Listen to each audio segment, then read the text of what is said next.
Good morning दोस्तों। आज हम पढ़ रहे हैं कक्षा 10th का टॉपिक एनिमल नर्वस सिस्टम के बारे में। ठीक है, animal such control and coordination. आपको पता है कंट्रोल एंड कोऑर्डिनेशन की प्रोसेस जो होती है अपने अंदर होती है are provided by nervous and the muscular tissue. जो किसके थ्रू होती है? नर्वस और मस्कुलर टिश्यू के थ्रू होती है, which we have study in class 9th। And touch a hot, जैसे एक एग्जाम्पल दे रखा है अपनी बुक के अंदर। ठीक है, touch A hot object is an urgent and dangerous situation for us.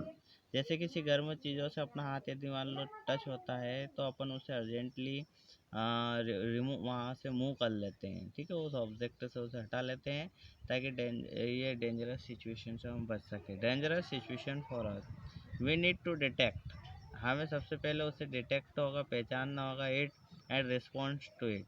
How do we detect, हम कैसे उसको पहचान सकते हैं कि and we are touching a hot object, कि वो गर्म चीज़ों से अपना हाथ रखा हुआ है या टच किया हुआ है। All information from our environment to detected by us specialised tips of some nerve cells. इसके लिए जो रिस्पॉन्सिबल होती है वो क्या होती है? Nerve cell. दो चीज़ें होती है, एक सेंसर ऑर्गन होता है, एक नर्व सेल होती है। This receptor are usually located in our sense organ. ठीक है, ये जो रिसेप्टर्स होते हैं मेनली इनका जो उपयोग होता है वो किसके थ्रू होता है? हमारे सेंस ऑर्गन से होता है। हमारी बॉडी के अंदर कितने सेंस ऑर्गन होते हैं? आवर सेंस ऑर्गन्स तो आपको पता है 5 सेंस ऑर्गन्स होते हैं, जिसमें आपका जो होता है eye, nose, tongue, ear, skin, such as the inner ear, nose, tongue and so in gastroreceptor। अच्छे समझिएगा फ्रेंड्स, इसमें कौन कौन से ऑर्गन में कौन कौन से रिसेप्टर होते हैं। And so gustatory receptor will be detect taste. ठीक है, gustatory receptor will be detect taste. ठीक है, अब अपन जो टंग थ्रू टेस्ट का पता करते हैं तो हमारी जो टंग होती है उसके अंदर जो रिसेप्टर होते हैं वो गैस्ट्री रिसेप्टर होते हैं। कौन से रिसेप्टर होते हैं? गैस्ट्री। ठीक है, ध्यान रखना इसको, एक काम ध्यान रखना टीजी, एक ट्रिक ध्यान रखना टीजी। ठीक है, टंग के अंदर कौन से रिसेप्टर होते हैं? गैस्ट्री रिसेप्टर होते हैं। And wheel olfactory receptor will be detect smell.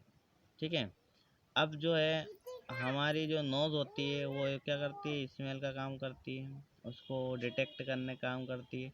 तो नोज़ के अंदर जो रिसेप्टर होते हैं वो होते हैं ऑल्फैक्टरी रिसेप्टर। कौन से होते हैं? ऑल्फैक्टरी।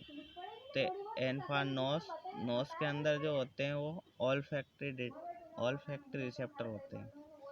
कौन से रिसेप्टर होते हैं? ऑल्फैक्टरी रिसेप्टर होते हैं जो स्मेल को आइडेंटिफाई करते हैं। ठीक है, तो ध्यान रखना टी फॉर टंग, टंग के अंदर गैस्ट्रिक रिसेप्टर होते हैं, GUSTATORY गैस्ट्रिक रिसेप्टर होते हैं। नोज के अंदर जो होते हैं वो कौन से होते हैं? ऑल्फैक्टरी रिसेप्टर होते हैं। तो इसको ध्यान रखना नो। ठीक है, इसमें बहुत कन्फ्यूजन होता है तो आप एक ट्रिक है जो बताई हुई मैंने वर्ड है कि इसको ध्यान रखना नो। नोज के अंदर ऑल्फैक्टरी रिसेप्टर होते हैं। This information acquired at the end of this dendrites tip of the nerve cell. ये जो इन्फॉर्मेशन होती है मेनली ये सेंसर ऑर्गन से रिलेटेड होती है। Acquired of the end the dendrites tip of the nerve cell and settle the chemical reaction and that creates an electrical impulse. ठीक है, जो अपनी बॉडी के अंदर जो इन्फॉर्मेशन सेंड होती है मेनली किस फॉर्म में होती है? इलेक्ट्रिकल इम्पल्स होती है। जो नर्व सेल होती है वो जो इम्पल्स को ट्रांसमिट करती है तो इलेक्ट्रिकल आयनिक फॉर्म में होती है। This impulse travel from the dendrites to cell body. ये इम्पल्स जो होती है ट्रेवल करती हुई कहाँ से जाती है? डेंड्राइट्स से कहाँ जाती है? सेल बॉडी के अंदर जाती है। कहाँ जाती है friend? Cell body. And then along the axon, और फिर वहाँ से जो लॉन्ग स्ट्रक्चर होती है एक्सोन वहाँ से जाती है। ठीक है, तो डेंड्राइट्स सेल बॉडी से axons and end of the axon, और एंडिंग वाले पार्ट हो जाती है the electrical impulse set of the release and some chemical. यहाँ से जो होता है केमिकल रिलीज होता है and this chemical cross the gap. ये केमिकल के थ्रू इंफॉर्मेशन जो होती है उस गैप से क्रॉस होती है। या साइनेप्स, जो न्यूरॉन के बीच का जो स्पेस होता है वो क्या कहलाता है? साइनेप्स कहलाता है। And start a similar electrical impulse. ठीक है। And dendrite to next neuron, और वहाँ से इंफॉर्मेशन कहाँ चली जाती है, एक न्यूरॉन के डेंड्राइट से दूसरे न्यूरॉन पर चली जाती है। This generation scheme how to nerve impulse travel in body, travel in the body, a similar synapse the finally allow the delivers much the impulse from nerve to other cell, तो other cell तक चली जाती है, सच muscle cell और glands. ठीक है friend, तो ये हमने नर्व के बारे में पढ़ा था। ये डायग्राम में नर्व सेल के बारे में दे रखा है। सेल बॉडी होती है, ये बीच में न्यूक्लियस होता है, छोटे छोटे ब्रांचिंग स्ट्रक्चर डेंड्राइट्स होते हैं, ये जो होते हैं ये एक्सोन होता है, लॉन्ग स्ट्रक्चर जो होती है, और लास्ट में नर्व एंडिंग होता है। ये डायग्राम काफ़ी एग्जाम में पूछा जाता है, blood level diagram of nerve cells, तो इसे आप अच्छे से ध्यान रखिएगा फ्रेंड। ठीक है, आज के लिए बस इतना ही। हमारे चैनल को सब्सक्राइब कीजिए, लाइक कीजिए, अधिक से अधिक शेयर कीजिए, जो भी प्रॉब्लम है उससे रिलेटेड कमेंट कीजिए। Thank you.